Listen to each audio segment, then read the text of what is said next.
unidad 13, la última parte de la unidad 13, tercera parte. Ya hemos visto en las primeras dos partes el surgimiento del Estado moderno, que fue el absolutismo en Europa, y los pensadores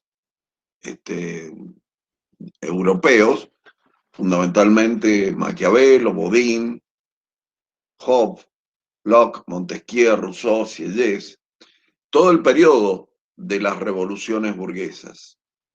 Esto es importante porque sabemos que todo el pensamiento político europeo se traslada a América, especialmente a las constituciones latinoamericanas y también, por supuesto, a la de Estados Unidos. Después vimos el periodo de las revoluciones burguesas, las tres revoluciones burguesas, la inglesa de 1688, la norteamericana de 1776 y la Revolución Francesa de 1789. Vimos en la segunda parte el impacto de las revoluciones burguesas en Latinoamérica. ¿Cuál fue la política británica respecto de la posibilidad de impactar las revoluciones burguesas en Latinoamérica? Vimos todo el tema de los masones, las sectas masónicas, o que sirvieron de puente, elemento de difusión del pensamiento moderno y de todo el derecho que se implantó luego en Latinoamérica. El periodo de las revoluciones latinoamericanas, vimos que fue la Gran Colombia, fue allí donde se desarrolló el centro de las revoluciones, ya que la primera revolución se dio en Venezuela en 1809 y posteriormente se fueron dando diversas revoluciones en todos los países. La nuestra fue en 1810, casi inmediatamente. Luego vimos el Congreso de Panamá y el pensamiento de Simón Bolívar, que es muy importante en nuestra visión latinoamericana. Bolívar y San Martín, con Moreno, fueron los grandes héroes de esta revolución latinoamericana. Hoy vamos a ver la revolución en Argentina. Vamos a ver un tema importantísimo que es el Plan Jacobino, la Junta de Buenos Aires y el Plan Jacobino. ¿Quiénes eran los jacobinos? ¿Qué sector revolucionario dentro de la primera junta eran los jacobinos? ¿Cuál era su plan? Que justamente esto desmiente mucho la historia oficial de que existía no se sabía bien qué querían los muchachos, pero en el plan jacobino está detallado específicamente qué es lo que se buscaba, bueno, en el desarrollo de la revolución. El movimiento federal de Artigas, que también fue muy importante, lamentablemente no se pudo contar con Artigas en la revolución, en la posibilidad de construir una Argentina grande. Luego veremos el modelo paraguayo, cómo se destruyó a Paraguay a través de la guerra de la Triple Alianza, y cuál fue la política de Rivadavia, representante de los intereses ingleses y los intereses de la élite del puerto de Buenos Aires, respecto de todo este tema de la revolución. Bueno, la revolución, como ustedes saben y ya han estudiado, tuvo su centro impulsor, su base en Argentina, en la capital del Virreinato del Río de la Plata, en Buenos Aires. La independencia fue conducida por San Martín, la logia lautarina, por Belgrano, por Castelli, fundamentalmente por Moreno, por Bernardo de Monteagudo, un héroe olvidado, realmente estuvo en todos lados, estuvo hasta en Mendoza, llevando adelante sus planes revolucionarios. Es un héroe olvidado de la historia argentina. Nicolás Rodríguez Peña, Domingo French, Tomás Guido y Manuel Moreno, hermano de Mariano Moreno, y por supuesto José Gervasio Artigas. Ellos fueron los que vieron la revolución con un horizonte continental. No vieron solamente los aspectos económicos, los aspectos comerciales, el ganar su propio beneficio, sino vieron una revolución más allá para un país grande y una Argentina grande. Vamos a ver en esta otra placa qué pasaba con el virreinato del Río de la Plata. La creación del nuevo virreinato del Río de la Plata por los Borbones, esto es, por la nueva casa reinante en España, respondió a una necesidad múltiple, económica, financiera, comercial y militar. El tema puntual fue recuperar el puerto de Colonia sobre el Río de la Plata, que había sido tomado por los portugueses.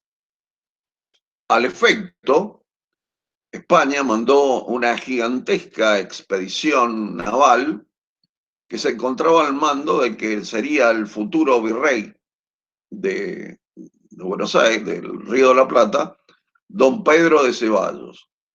Él atacó el sur del Brasil y recuperó el puerto de Colonia Sacramento en el año 1777.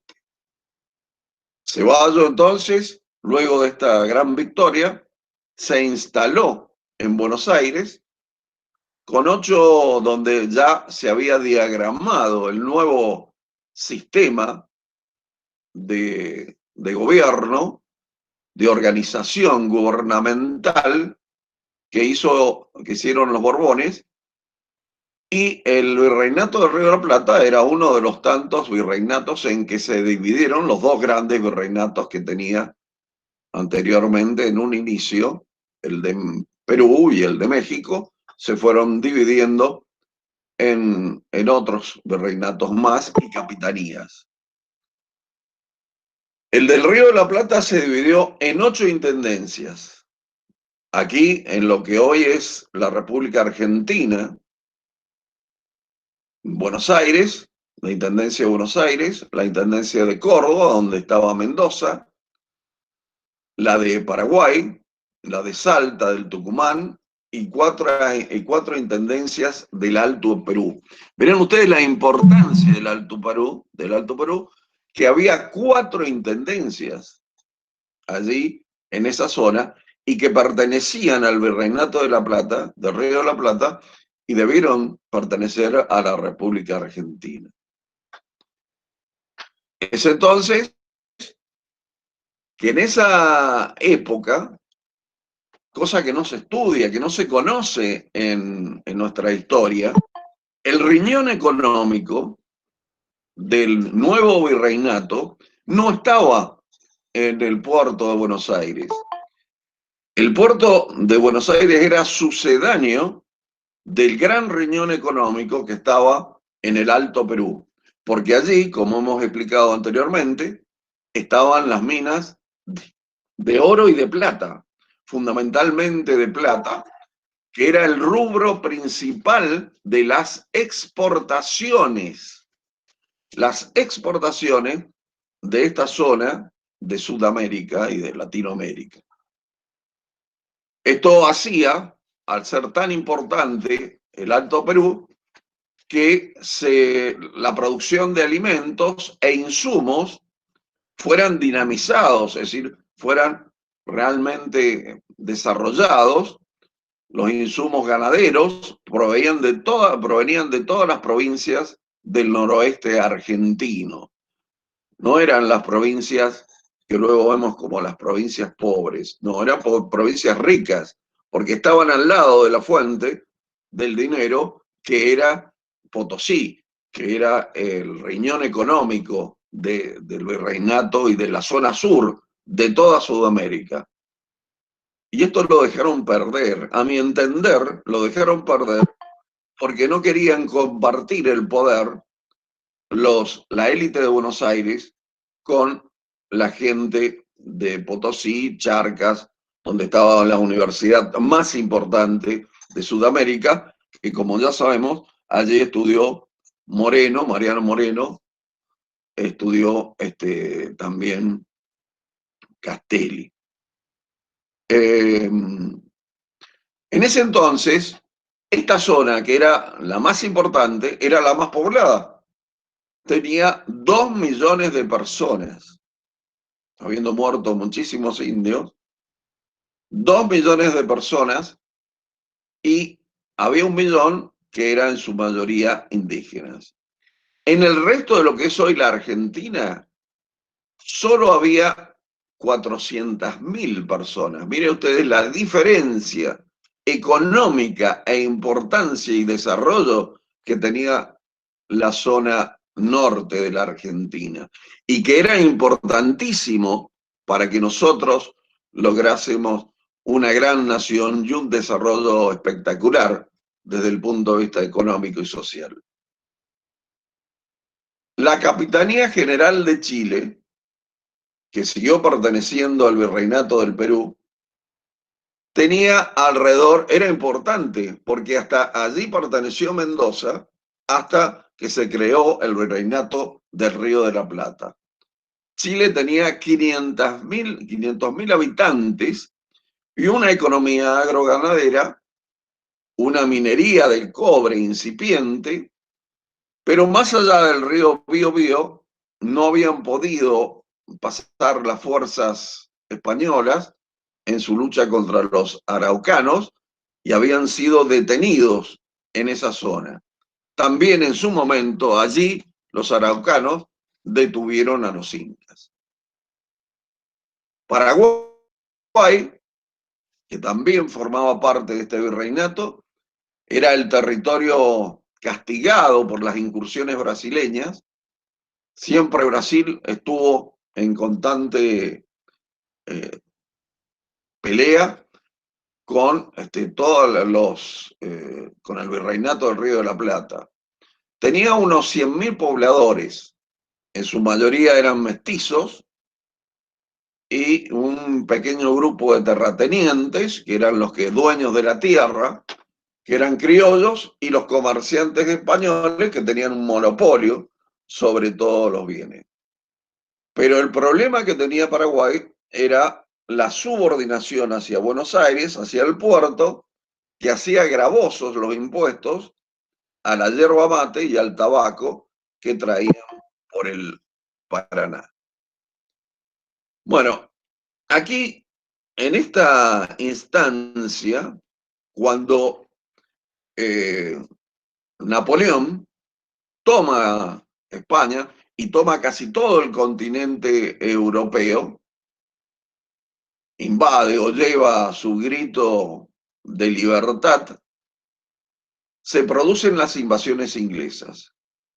Los ingleses quedan reducidos a su isla y necesitan imperiosamente buscar mercados a sus productos. Ya sabemos que los ingleses primero desarrollaron políticas mercantilistas, pero cuando desarrollaron sus industrias tenían más excedente, y ese excedente era necesario ubicarlo, colocarlo en el resto del mundo. Y el resto del mundo era fundamentalmente las colonias de España y Estados Unidos, que tuvo el tema de la independencia. Es entonces que los ingleses quieren invadir las colonias latinoamericanas. Y esa invasión va hacia el Río de la Plata. La expedición, como hemos dicho, se prepara en Sudáfrica y es allí donde este tipo de expediciones, los ingleses eran mixtas, había empresarios que ponían el dinero y la corona que ponía las armas y los buques. Y por supuesto el ejército. Es entonces que se repartían luego el botín. Estos fueron planes de conquista que tenía Inglaterra para poder evadirse en cierta medida, como hemos dicho, del dominio de Napoleón sobre todo el territorio europeo. Ellos consideraron en sus planes de conquista tomar los puertos de Buenos Aires y Montevideo y de esa manera poder controlar el acceso a las minas del Alto Perú, de Potosí, y a Chile y Perú. Digamos, iban hacia el riñón económico fundamental que era Potosí.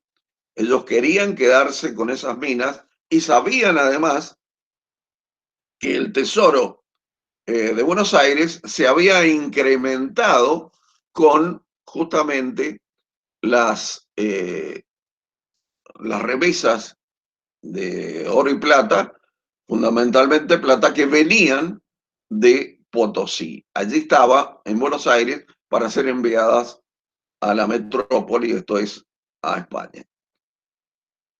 Es entonces que ellos tenían conocimiento de toda esta situación y la primera invasión conquista Buenos Aires, no así la segunda, que conquista solo Montevideo.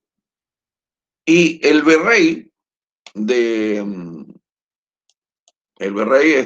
español, Sobremonte, decide huir, se lleva el tesoro, porque sabía que realmente lo que venían a buscar los ingleses era el tesoro, y se va hacia Córdoba. Es entonces que deja sola toda la organización de la defensa de Buenos Aires. Y la reconquista luego fue organizada apresuradamente y fue comandada por un hacendado, Juan Martín de Porredón, un criollo, el alcalde español Martín de Álzaga y el Santiago Liniers, que era un militar francés al servicio de la corona de España, que quedó luego como rey interino. Es importante en esta etapa ver cuáles fueron las palabras de Belgrano. Y esto fue repetido por los ingleses luego del fracaso de las invasiones. Belgrano dijo que los criollos estaban dispuestos a admitir al viejo amo. Estaban posiblemente dispuestos, pero si no era el viejo amo, no era ninguno. Entonces la defensa contra los ingleses fue realmente una epopeya del pueblo de Buenos Aires. Sin embargo, fue detenido luego de tener al general de esta primera invasión, general inglés, William Carr Beresford. Las logias patriotas que militaban en el pensamiento de la modernidad, el pensamiento de alguna manera capitalista, republicano, tramaron la fuga del general Beresford. Lo llevaron cuando iba yendo hacia Luján, allí le permitieron huir. Según la regla de solidaridad entre los masones. Belfort logra huir, ya se habían llevado el tesoro los ingleses, porque lo primero que hicieron fue tomar el tesoro y lo mandaron a Inglaterra. Después del tesoro llegó Belfort a Inglaterra. Y él informó más o menos lo que había dicho Belgrano, que los criollos, aunque están decididos a liberarse de España, son más hostiles, a aceptar el dominio de cualquier nación. Entonces, los ingleses, por el momento, no perdieron la intención de dominar por las armas, por la fuerza. Ya sabemos que hay dos formas que utilizaron los capitalistas, que utiliza el capitalismo para invadir, por la fuerza o por el comercio. Entonces siguieron con una segunda invasión, esta vez comandada por el general Whitelock, que se apoderó de Montevideo. Pero como ya estaban previstos los porteños y gente del interior, había muchísima gente del interior allí luchando, también los originarios, los caciques pampeanos, lograron derrotar al invasor, probando y probándose que tenían fuerzas para defenderse sin la tutela de la metrópoli. Esto fue espectacular, porque fue el propio pueblo argentino, el propio pueblo del virreinato, porque estaban todos allí, quienes detuvieron a los ingleses que querían invadirnos por la fuerza. Es entonces que los ingleses decidieron otro tipo de invasión, algo ya hemos visto, que era la invasión a través del comercio y a través del endeudamiento, los préstamos, a través del sistema bancario que trajeron los ingleses. Sin embargo, dentro de la propia Junta, que estaba dividida a su vez, estaban los patriotas que querían realmente, los que estaban decididos a jugarse y morir por la liberación de su patria, de su país, de sus tierras, de su territorio. El nudo gordiano, esto es, el nudo fundamental, el nudo clave de la historia argentina, para entender la historia argentina, es el plan jacobino de liberación. La Junta de Buenos Aires estaba dividida fundamentalmente en dos partes. Uno, que eran los conservadores, a cuyo mando estaba José, el líder, el presidente de la primera Junta, Cornelio Saavedra, y por el otro lado, Mariano Moreno Castelli. Ellos, y Belgrano, ellos decidieron realizar un plan. Belgrano propuso en secreto a la primera Junta que realizara este plan para lograr la liberación de toda Latinoamérica.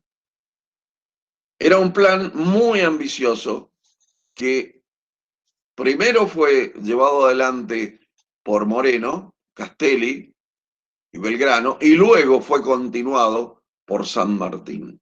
Era el mismo plan.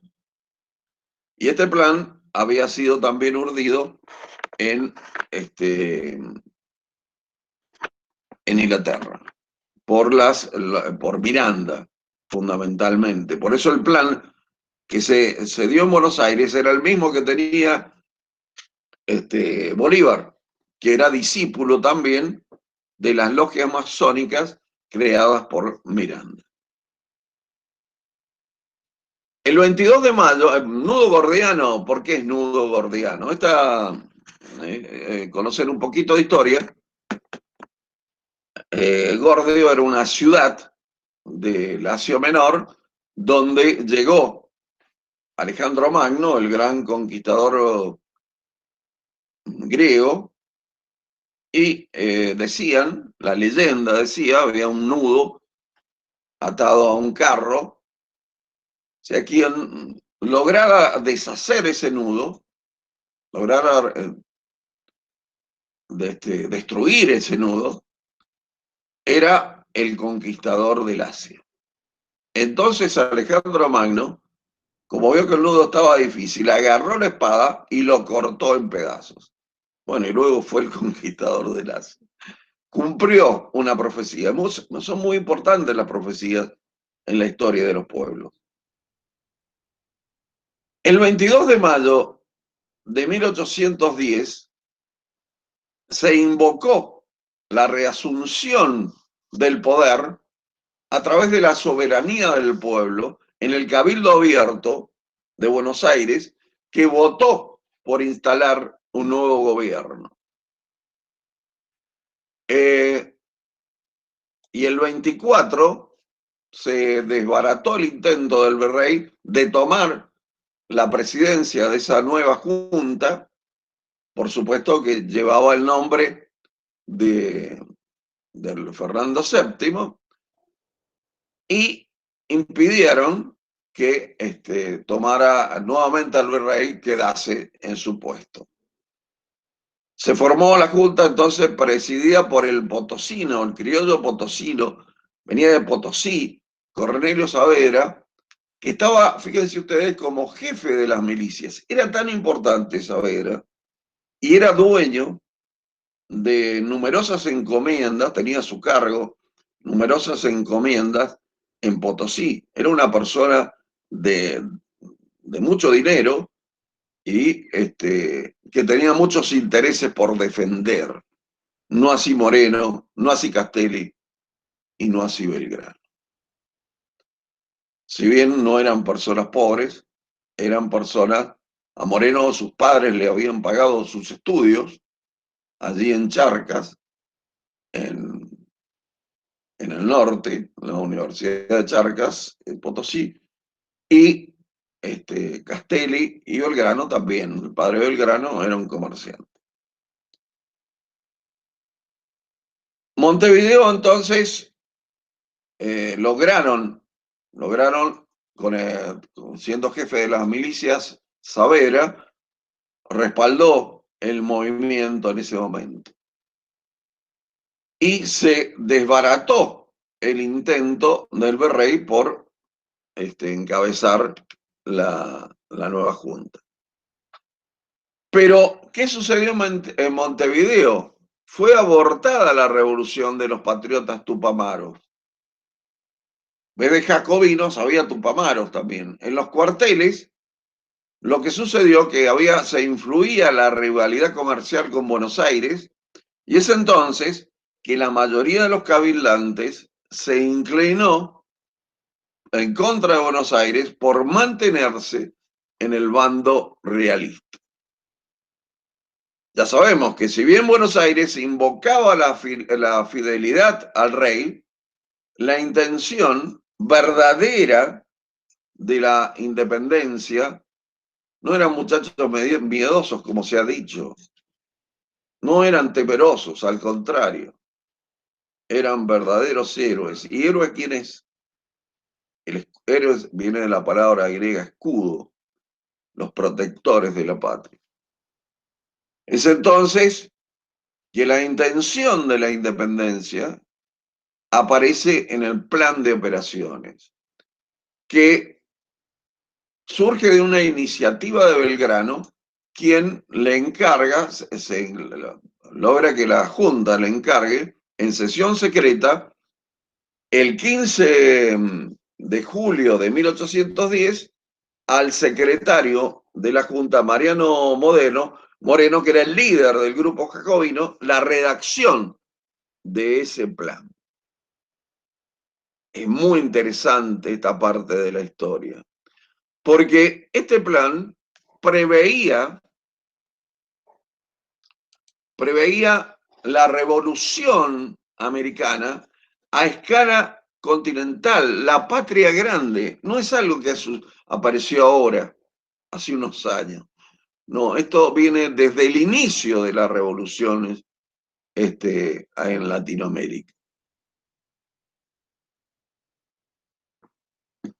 Entonces, que se preveía la insurrección de la banda oriental, que seguía en manos de los españoles, donde Artigas y sus gauchos debían levantar las masas rurales. Estaban en contacto permanente con Artigas. Es más, Artigas llegó a tener el título de coronel de la Confederación Argentina. Primero teniente coronel y luego de su valentía y su desarrollo en la lucha, se lo llevó al grado de coronel. ¿Qué proponía el plan? Construir una gran nación de toda América Española, desde el sur del Mississippi hasta el Cabo de Hornos en nuestra Argentina, tomando como base los casi 1000 años del Incario, las ricas historias mayas y de aztecas y la cultura común y asimilable a los pueblos americanos.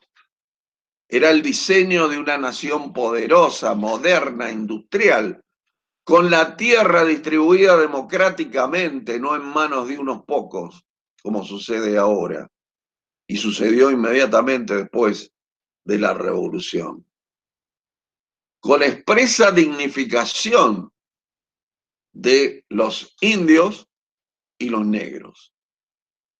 Se preveía la liberación de castas y para eso se sancionó un reglamento de igualdad y libertad entre las distintas castas que tenía el Estado, con la eliminación de toda forma de esclavitud de negros e indígenas y la mita, la encomienda y el yanaconazgo y los obrajes.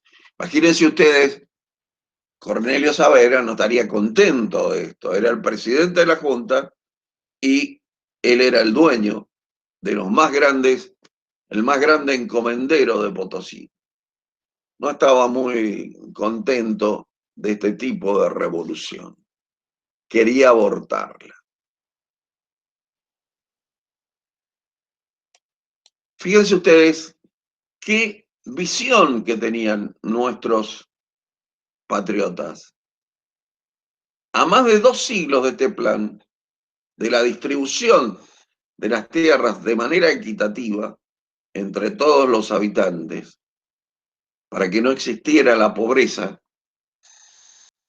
actualmente en Argentina el 50% de la tierra se encuentra en manos de 7.000 familias y empresas. Y 20 millones de hectáreas en manos de extranjeros que ahora se les quiere hacer pagar esta cuota por el bono de ayuda a la patria, al país, por la situación del COVID-19.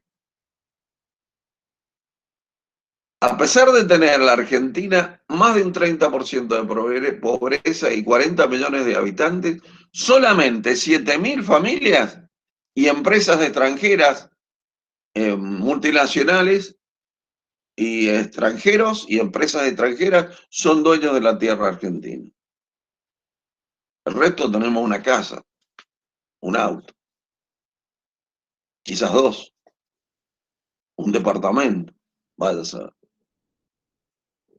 Pero los dueños de la tierra no son los argentinos, son solamente 7.000 familias y empresas multinacionales. Esta era la visión de estos grandes líderes. El plan indicaba que antes de dar las leyes definitivas, había que consumar la revolución y afirmar la independencia. Recién entonces debía abocarse al verdadero problema del contrato social, de cómo se iba a organizar la sociedad, cómo se iba a distribuir la riqueza. Moreno y Belgrano desarrollaron un plan y estaban en contra del monopolio comercial español, y no era, como se dice, partidarios del libre cambio, del laissez-faire en materia económica, sino al contrario. Parte de este plan se llevó a cabo en Paraguay, donde se constituyó Paraguay en la nación más poderosa e importante de Latinoamérica. Hubo para derrotarla 5 años de lucha y la unión de las tres naciones poderosas que existían en ese momento, que fue Brasil, Uruguay y la Argentina. Un baldón para Argentina haber matado a casi todos los paraguayos. No quedó nadie. Quedaron solamente, murieron 800.000 hombres y quedaron 250.000 mujeres y 3.500 heridos, niños y ancianos. Eso quedó de Paraguay. Se unieron bajo la bandera inglesa, no, como decía Mitre, se unieron bajo el régimen del laissez-faire, del libre comercio. Que esa fue la forma en que alentó al ejército argentino, decía Mitre, en un mes en los cuarteles, al mes estaremos en Paraguay y al mes tomaremos Paraguay. En 3 meses terminaba la guerra. Demoró 5 años y muchas muertes. El plan entonces ideaba liberar a los esclavos con un porcentaje de sus sueldos al participar en las milicias patrióticas. La mayoría de los ejércitos estuvieron compuestos por negros, indios y criollos. Ya se sabe, acá en Mendoza las familias patricias no querían dejar que sus hijos fueran a la guerra y en su reemplazo mandaban sus esclavos. Belgrano sostuvo entonces a través de la prensa, porque ellos conocían, entendían este tema de la prensa, la importancia que tiene la prensa, de desarrollar una política industrial y proteccionista, como lo hizo Inglaterra en su momento y como lo hizo Estados Unidos en su momento. Cuando organizó su industria, salió a conquistar mercados. Y la distribución de tierras entre los agricultores, la enseñanza técnica y organización del crédito público. También tenemos que reconocer que si bien Sarmiento apoyaba a los sectores conservadores, él, se dice, fue engañado. También se le prometió que con la conquista del desierto, todo el sur, la Patagonia, se iban a distribuir las tierras. Y no se distribuyeron las tierras, quedaron en 15 familias. Bueno, entonces, ese era el plan, la enseñanza técnica y la organización del crédito público. ¿Quién lleva adelante esta primera parte del plan? Fíjense ustedes, el primero que desarrolla el plan se lo nombra a Juan José Castelli, un verdadero héroe, al frente del ejército del norte, ejército expedicionario del norte, que iba al Alto Perú. Y desarrolló una extraordinaria acción de gobierno desde La Paz y todas las provincias altoperuanas. Logró levantar a los indígenas y logró su apoyo. De no ser por la traición de Saavedra, que le enviaba él, con los que lo apoyaban a Saavedra, le enviaba todos los movimientos que realizaba Castelli a los españoles para que supieran cómo derrotarlo. seguimos cosas parecidas. Bueno, triunfa Castelli con el ejército y Balcarce, que lo dirigía desde el punto de vista militar. Tiene un gran triunfo en Suipacha, el 7 de noviembre de 1819. Desde ese momento, Castelli dispuso la liberación de indios, el reparto de tierras, el cierre de los obrajes y la eliminación de la mita y encomienda. Mandó ejecutar a los contrarrevolucionarios y explotadores. Confiscó las tierras de los godos, eran los españoles, porque sabemos que quienes habían tomado el dominio de España eran los visigodos. Luego fueron reemplazados por los árabes y luego volvieron al gobierno hasta que aparecen los Borbones. Es decir, los Hamburgo y los Borbones después. Y promovió Castelli el rescate a los pueblos originarios. Su proyecto era derrotar a las fuerzas realistas en el Perú, tomar Lima, llegar a Caracas, donde luchaba Francisco Miranda y Bolívar. Ese era el plan. El plan se cumplió al revés, porque debido a la traición de Saavedra, quienes llegaron primero al Perú, juntamente, posteriormente a San Martín, fue Bolívar con su ejército.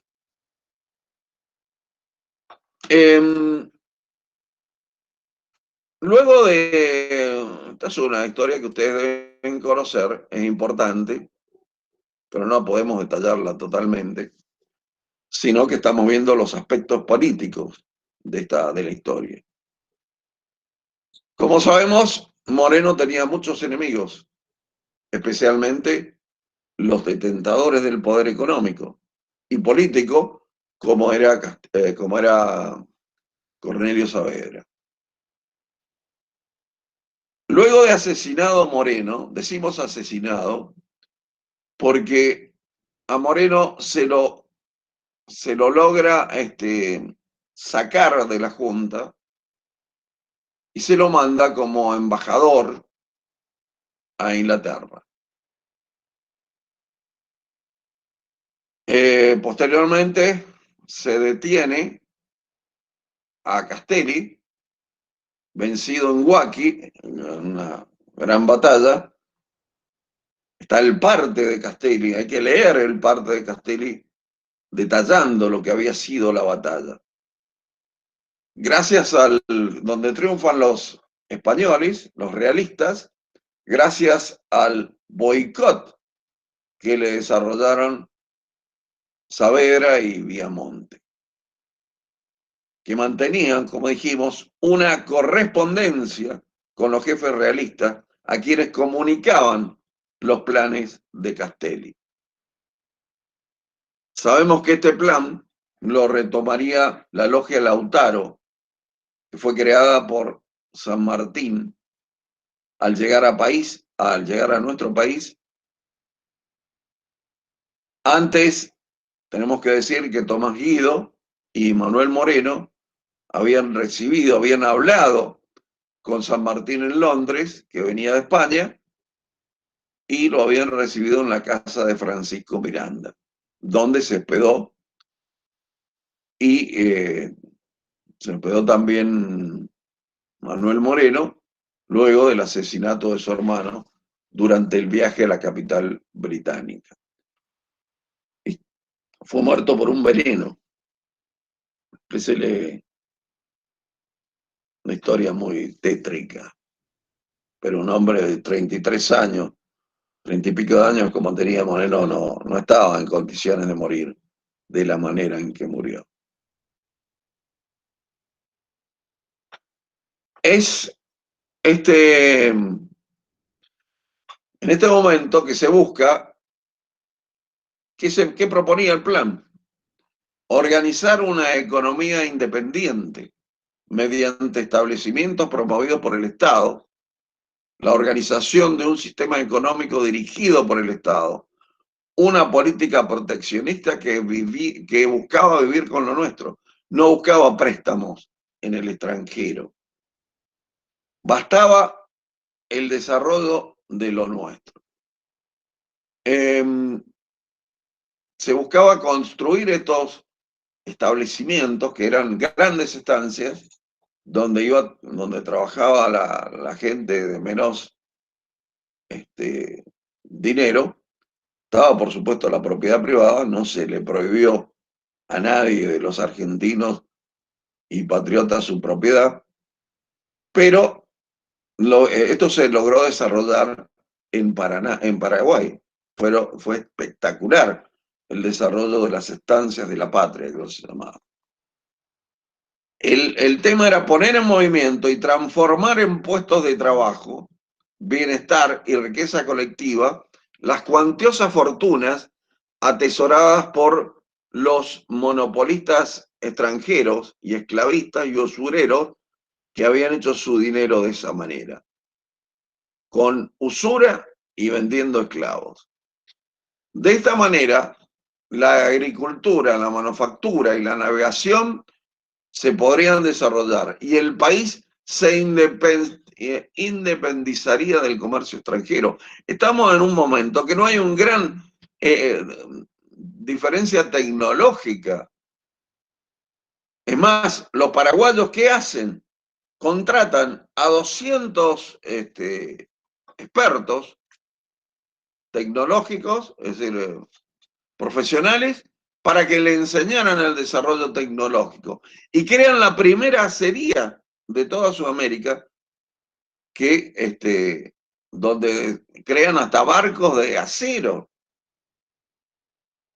que recorrían el Paraná y el Uruguay.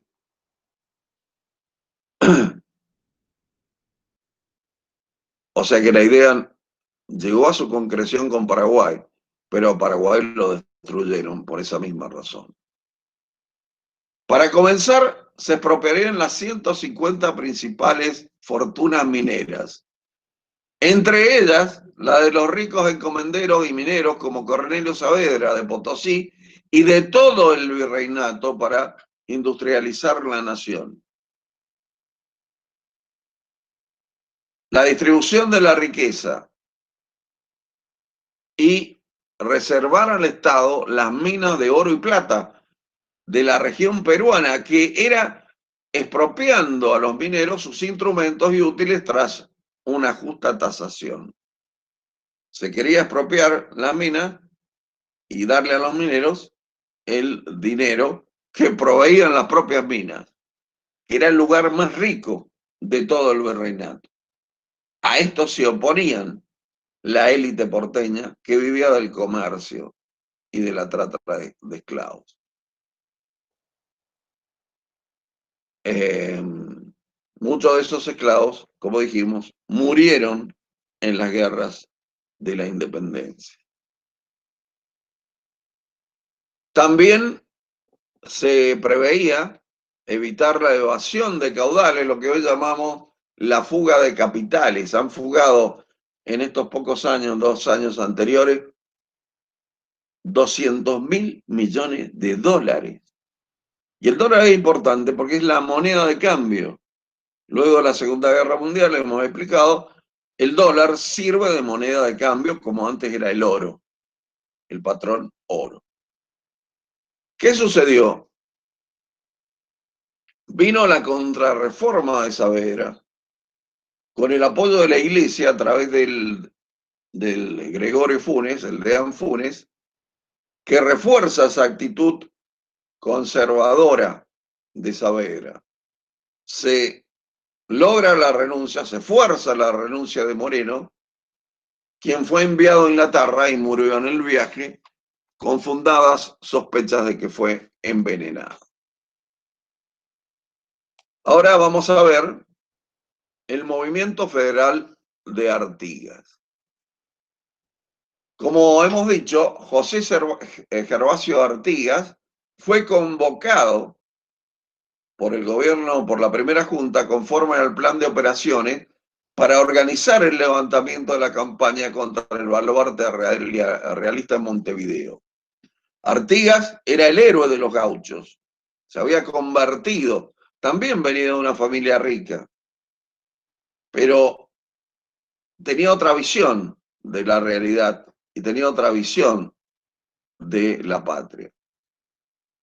No buscaba solamente, no buscaba su propio beneficio, buscaba el beneficio general. Él se había formado un cuerpo de blandengues que combatían a los brasileros y fue encargado de la vigilancia en el campo y la frontera con Brasil.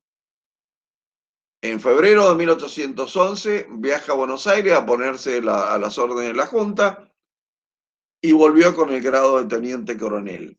Luego tuvo un gran triunfo, Artigas, contra los españoles en Las Piedras, donde conduciendo a 1000 jinetes, quiero ver, 1000 jinetes, derrotaron a los españoles. Esto fue que se lo ascendiera, debido a este gran triunfo, a coronel.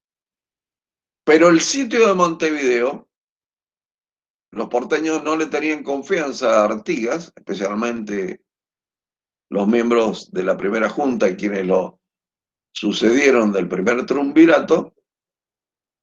El sitio de Montevideo fue llevado adelante por José Rondó y fue puesto a las órdenes de Rondó.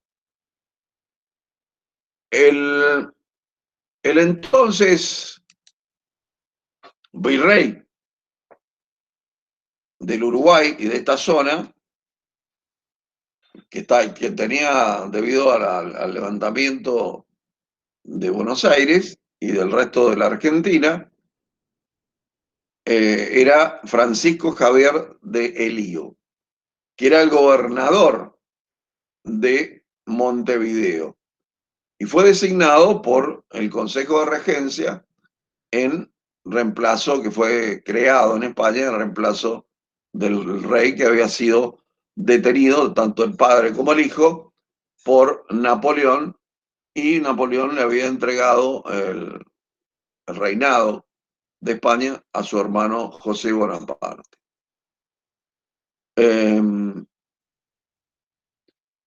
Entonces, que el virrey de Lío llama a las fuerzas portuguesas en defensa de Montevideo y en octubre de 1811 se negocia un armisticio con el gobierno de Buenos Aires. Este armisticio fue desastroso.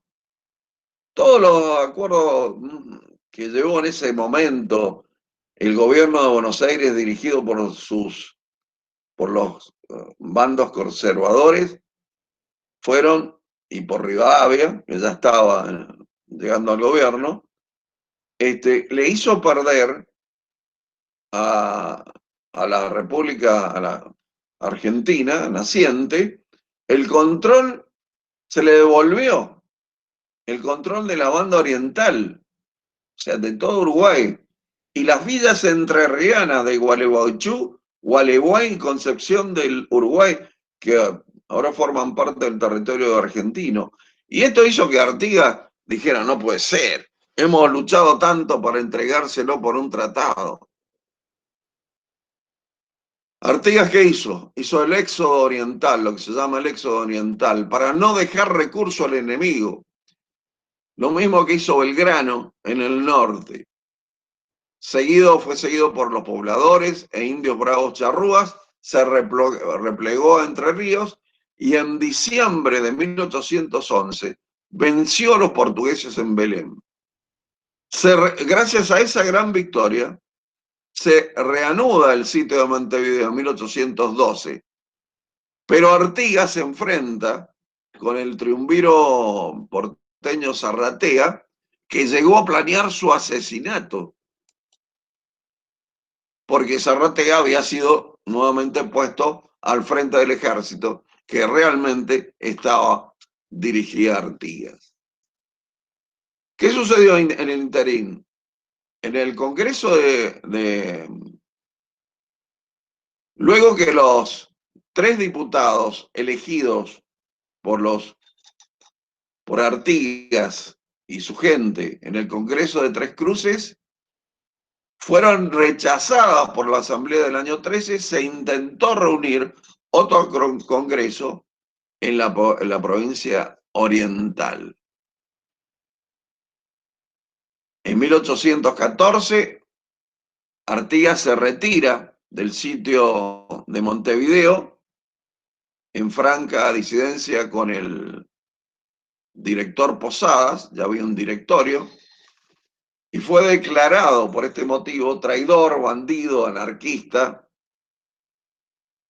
y se ofreció una recompensa para entregarlo vivo o muerto. Generalmente se ha hecho esto con los héroes argentinos, porque Artigas se consideraba argentino, de ninguna manera se consideraba uruguayo, no existía Uruguay en ese momento. ¿Qué hace Artigas? Promovió la Liga Federal, que estaba integrada por sus aliados en las provincias. Francisco Ramírez en Entre Ríos, Estanislao López en Santa Fe, Blas Basualdo, el indio, Blas Basualdo y José Silva en Corrientes, los hermanos Bulnes y el abogado José Antonio Cabrera en Córdoba.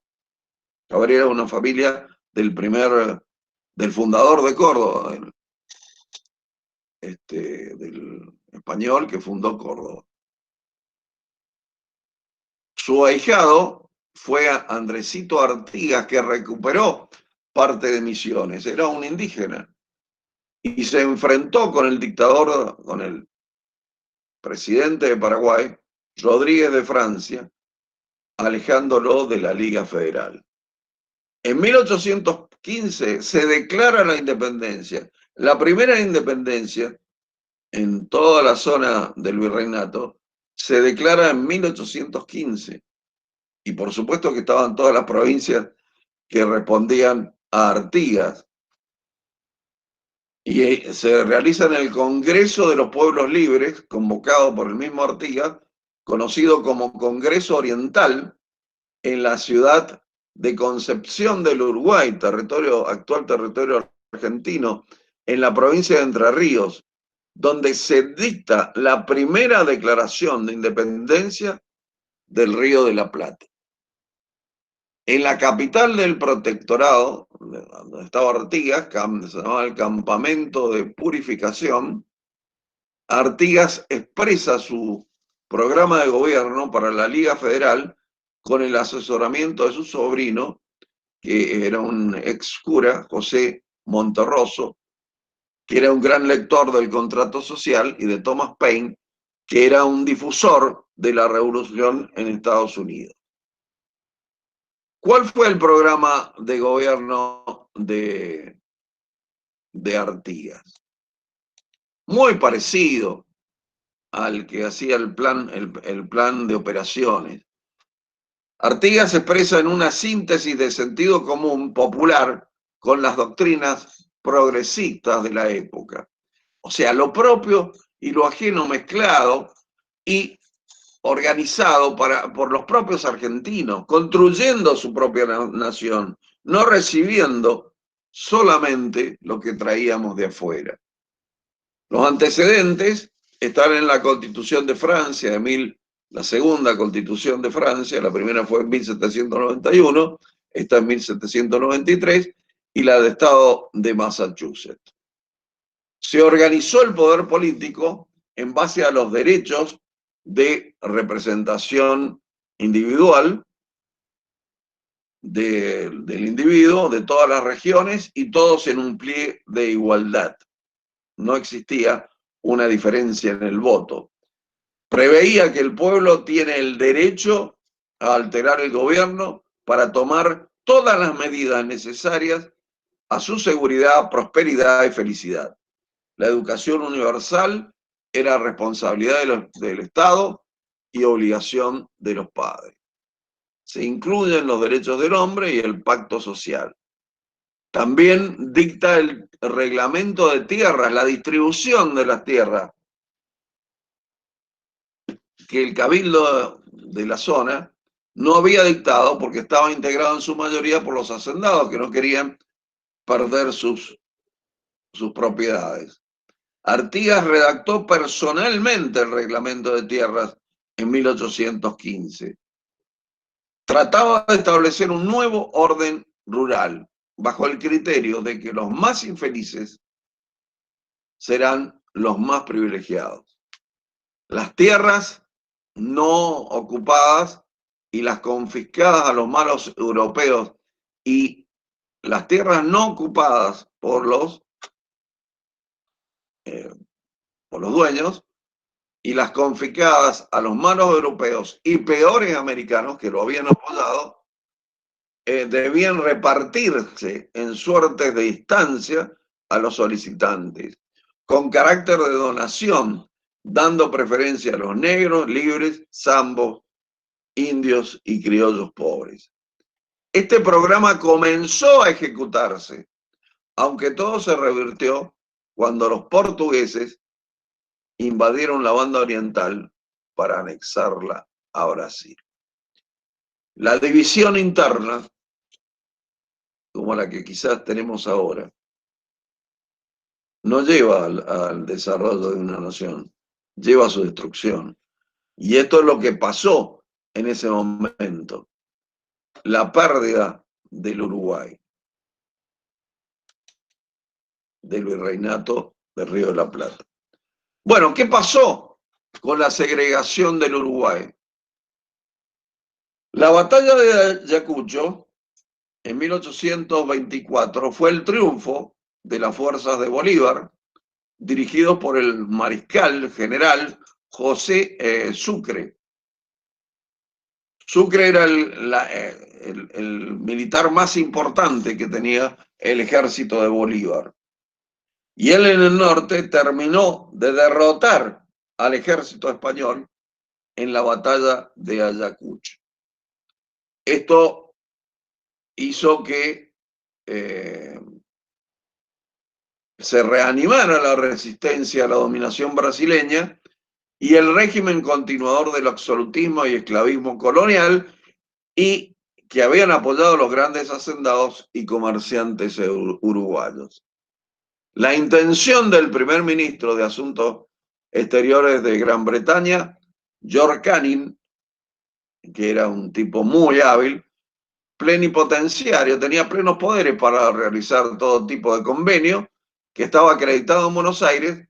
Su decisión, ya prevista por los ingleses, era convertir a la banda oriental en su protección, y era la llave de entrada al Río de la Plata, e independizarla de Brasil y Argentina. Esa era la idea de los ingleses, idea que lograron. El cónsul, fíjense ustedes, que el cónsul norteamericano, Forbes, que ellos estaban muy atentos a lo que pasaba aquí en Latinoamérica, porque si no eran los ingleses, querían ser ellos los que dominaran Latinoamérica, describía este plan a su gobierno en 1826 y afirmaba que se trataba de crear, con la independencia de Uruguay, se trataba de crear una colonia británica disfrazada. En esa instancia se busca rescatar el Uruguay y traerlo al seno argentino, y en 1825 el coronel Juan Antonio Lavalleja, que era oficial de Artigas, refugiado en Buenos Aires, con ayuda de los hacendados bonaerenses, entre ellos el que luego fuera gobernador de Buenos Aires, Juan Manuel de Rosas, y su primo los Anchorena, reunió los famosos 33 orientales que lograron levantar el pueblo en Uruguay y llevar a un congreso. Por eso Lavalleja convocó un congreso en la Florida que declaró la independencia de Brasil y la reincorporación de Uruguay a las Provincias Unidas. Esto fue apoyado por la flota argentina de las Provincias Unidas, del almirante Guillermo Brown, y el ejército argentino comandado por Alvear, junto a las columnas de guerrilleros que tenía Artigas. Se venció a los a los imperiales portugueses en la batalla de Ituzaingó. Esto fue para Rivadavia, que era en ese momento el representante de los unitarios republicanos y que estaba a cargo del gobierno, y había firmado un tratado con Brasil entregando la provincia oriental, o sea, Uruguay, al Brasil. Luego de su independencia, había firmado un tratado entregándosela al Brasil por cuestiones económicas, comerciales, y el enviado del gobierno porteño fue en ese momento Manuel J. García.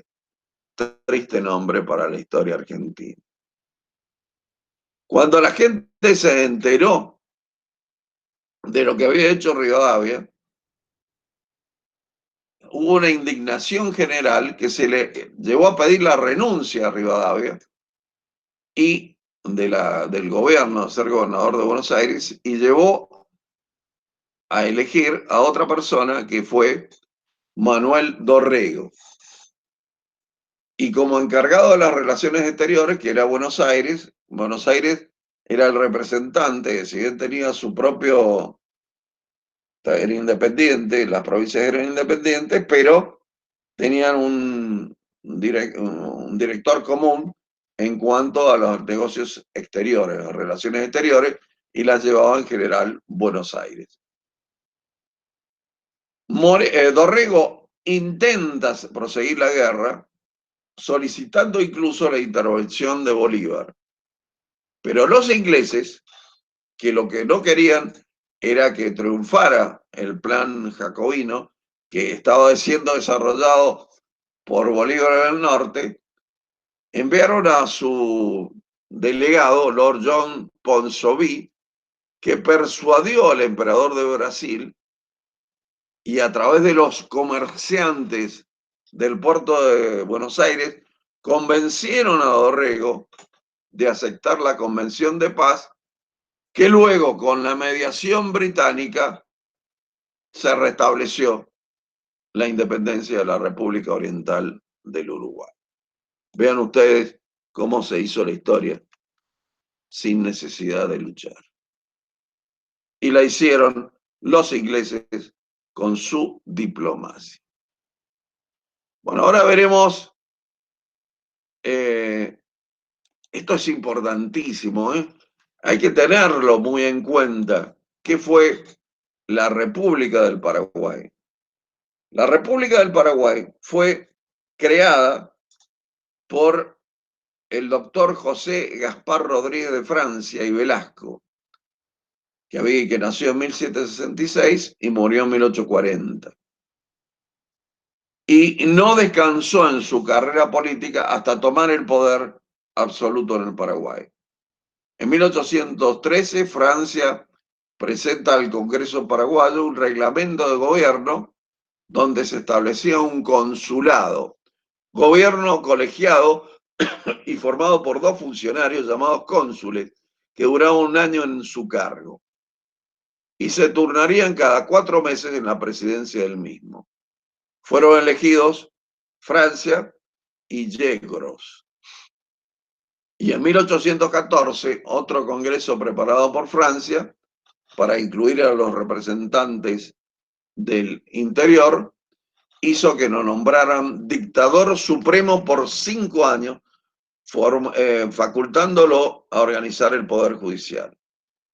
Francia logró cerrar el país al exterior. ¿Por qué? Porque la lucha entre los vecinos era de tal manera infructuosa e impedía el desarrollo de las naciones que Francia vio la oportunidad de evitar el conflicto y lograr la toma del poder y lograr el desarrollo del Paraguay. El Supremo eliminó a la aristocracia española y a los criollos de Alcurnia. Reprimió un complot en 1820 y suprimió los privilegios de la iglesia y cerró el colegio del seminario de San Carlos. Expandió la enseñanza elemental y organizando una red de colegios, rurales para eliminar el analfabetismo. Creó un ejército poderoso basado en el servicio militar obligatorio de los ciudadanos por 3 años. Francia dirigió personalmente los asuntos económicos del Estado, que era lo importante para desarrollar en un país, organizando y regulando la producción para el abastecimiento interno y la exportación. Arrendó parte de las tierras fiscales y creó lo que se denominó las estancias de la patria, de propiedad estatal, que lograron multiplicar la ganadería. Esto hizo poderosísimo al Paraguay. Organizó talleres, manufacturas textiles y empresas de obras públicas administradas por funcionarios del gobierno. Pero Francia tenía un problema. La salida de las mercaderías al exterior, la venta al exterior, estaba trabada por las provincias linderas a Buenos Aires y por Brasil, que estaban envueltos en constantes guerras. Ello hizo que siguiera una política autónoma económica y se prescindió de las importaciones ultramarinas, lo cual no afectaba a las clases bajas, pues la abundancia de la producción local permitía satisfacer las necesidades elementales. Entonces, que Paraguay emprendió un modelo original de desarrollo propio, basado en sus propios recursos, clausurando prácticamente a la influencia exterior. Sin embargo, para el desarrollo industrial necesitaban, ya estamos terminando, chicos, necesitaban de los expertos extranjeros. Cuando cambia el gobierno, entra a gobernar Carlos Antonio López y luego su hijo Francisco Solano López.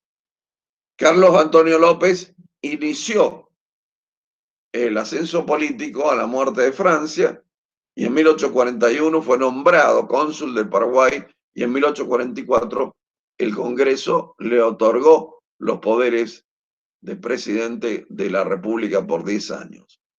López hábilmente continuó la política de Francia, pero con un estilo diferente, abriendo lentamente el país al exterior.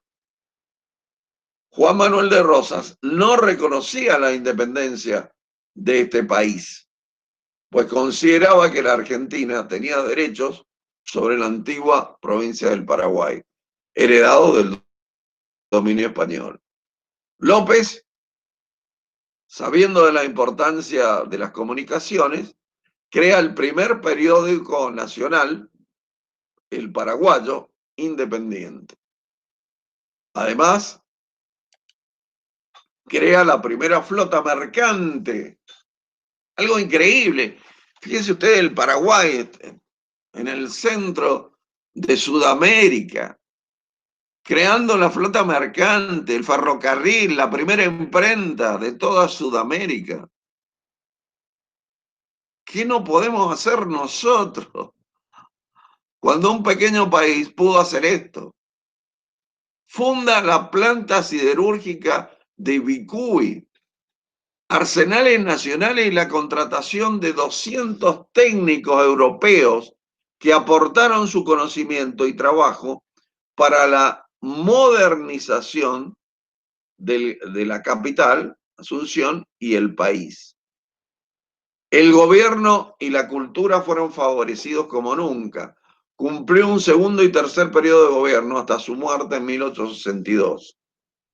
Su hijo, Francisco Solano López, es elegido presidente del Paraguay y termina y cierra tratos con las compañías inglesas, principalmente las que le vendieron la tecnología necesaria para un despegue económico e industrial, pero sin recurrir a préstamo alguno. Y lo hizo por su, digamos, porque lo que le interesaba era el Paraguay, no le interesaba su fortuna ni tener otras cuestiones que no fueran el interés general. Y ahí se demostraba, realizando todo lo que hizo en tan poco tiempo los paraguayos, desarrollando de un pequeño territorio una gran nación. Pero, ¿qué sucedió? La guerra de la Triple Alianza. Entre Argentina, Brasil y Uruguay se aliaron contra Paraguay. ¿Quién fue el protagonista de esta guerra? Y fue Inglaterra. Inglaterra logró que los gobiernos de Argentina, Brasil y Uruguay se aliaran contra el Paraguay entre los años 1860 y 1870. Miren el tiempo, llevó la guerra. Protagonizaron un largo y sangriento conflicto que dejó a Paraguay en un estado de postración. ¿Cuál fue la causa principal de la guerra? La causa principal de la guerra fue el algodón, no fue otra cosa. También el poder que estaba tomando Paraguay y un desarrollo propio, autónomo. El algodón, que era la materia prima del Paraguay. ¿Qué es la materia prima del Paraguay? La Banca de Inglaterra necesitaba para sus negocios el algodón que había perdido del sur norteamericano.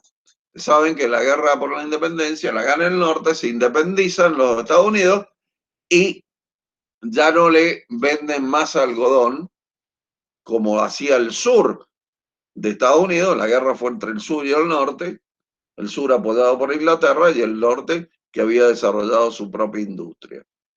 El sur norteamericano había sido derrotado en la guerra de secesión y a Inglaterra le interesaba el algodón, como dijimos, para su industria textil, que era la industria más importante en ese momento de Inglaterra. Los paraguayos se niegan a entregar el algodón, se niegan a entregarlo, ese recurso libremente a los ingleses y prefieren usar sus propios telares y vender su propia mercadería, porque ya estaban organizados para hacerlo. De esta manera, ¿qué hacen los ingleses? Que no querían tener un socio, ni querían tener, ni dividir sus ingresos. La banca inglesa, que era la que fogoneaba todas estas cuestiones en Buenos Aires, en Brasil y en Uruguay, une a Mitre, el presidente argentino, a los uruguayos y a los brasileños. Les da sendos préstamos que luego tiene que pagar la Argentina y Brasil y Uruguay. Y lo tienen que devolver con intereses. Y le declaran la guerra de la Triple Alianza. Son 5 años de muerte, porque los paraguayos estaban armados, bien armados, y se defendieron de una manera realmente extraordinaria. Y fue entonces que la voracidad del capital británico produce el genocidio más grande después del genocidio que hubo en la muerte de todos los indígenas americanos. La voracidad del capital británico termina el genocidio con el genocidio más grande del siglo XIX en Latinoamérica. Son 800.000 paraguayos muertos.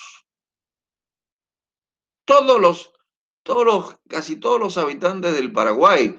Quedan solamente, no 250, como dije equivocadamente, sino 150.000 mujeres hambrientas, enfermas, y unos 150.000 hombres, entre ancianos, niños y mutilados de guerra. El país hermano, Paraguay, fue trágicamente exterminado. Y todo como víctima del libre cambio, las banderas que llevó Mitre para el Paraguay. Pero Mitre fue derrotado en batalla y tuvo que volverse y empezó a matar a todos los caudillos, entre comillas, del norte o noroeste argentino. Y tuvo que terminar la guerra el Brasil, que contrató a un general alemán para dirigir los ejércitos. Bueno, con esto terminamos la unidad 13 y vamos a subir este PowerPoint, lo vamos a transformar en PDF porque si no, no sube, y luego se subirá el video de esta charla. Les agradezco a todos su atención y bueno, chicos, es importante estudiar estas cosas porque estamos estudiando la historia argentina, pero estudiamos la historia